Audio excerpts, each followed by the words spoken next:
kerajaan perlu memikirkan kaedah dan mekanisme dalam pelaksanaan subsidi bersasar yang tidak memberi kesan kepada kumpulan B40 atau golongan memerlukan. Ahli Parlimen Titiwangsa Datuk Seri Johari Abdul Ghani berkata, dasar subsidi bersasar ini diakui sukar dilaksana memandangkan kaedah diguna pakai kerajaan dalam pemberiannya sebelum ini dibuat secara pukal. Tambahnya pindahan tunai bulanan kepada rakyat seperti dicadangkan beliau sebelum ini juga boleh diteliti kerajaan. Subsidi bersasar ni bukan senang nak buat, tetapi perlu dibuat. Jadi bukan senang nak buat tetapi perlu dibuat. Kerana semua kita punya subsidi ni, jumlah subsidi yang kita bagi satu tahun 81 bilion. Ya? Kemudian minyak petrol yang kita bagi kepada semua ni, rakyat yang pergi ambil kat stesen minyak isi minyak ni, kita subsidi minyak tu lebih kurang dalam 50 bilion. 14% saja pergi kepada B40. Yang lain tu semua orang boleh pakai. Jadi kita nak buat ni macam mana? Mekanisme ni kerajaan kena fikirlah.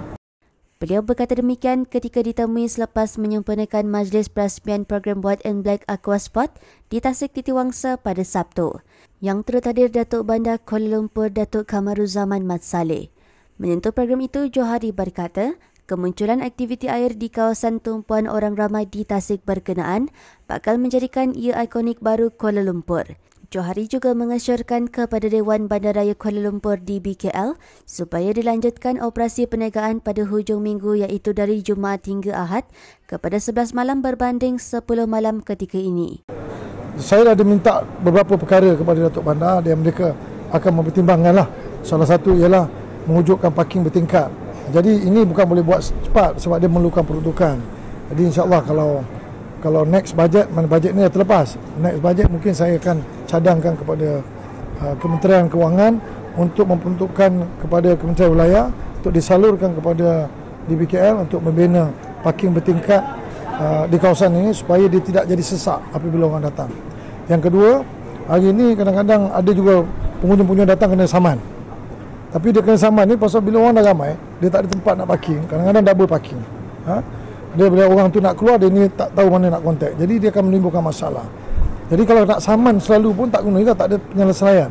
Jadi penyelesaian ialah kita sediakan parking bertingkat. Kemudian siapa parking kat luar, itu baru boleh saman. Itu konsep dia lah. Jadi kita tak apalah, kita buat pelan-pelan.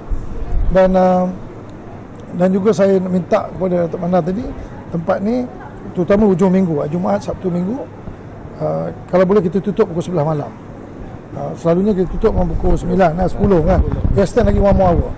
Hujung minggu kan. So pukul 11 kita boleh tutup kawasan ni. Itu sajalah permintaannya. Datuk Bandar bila dia angguk tu ada harapan.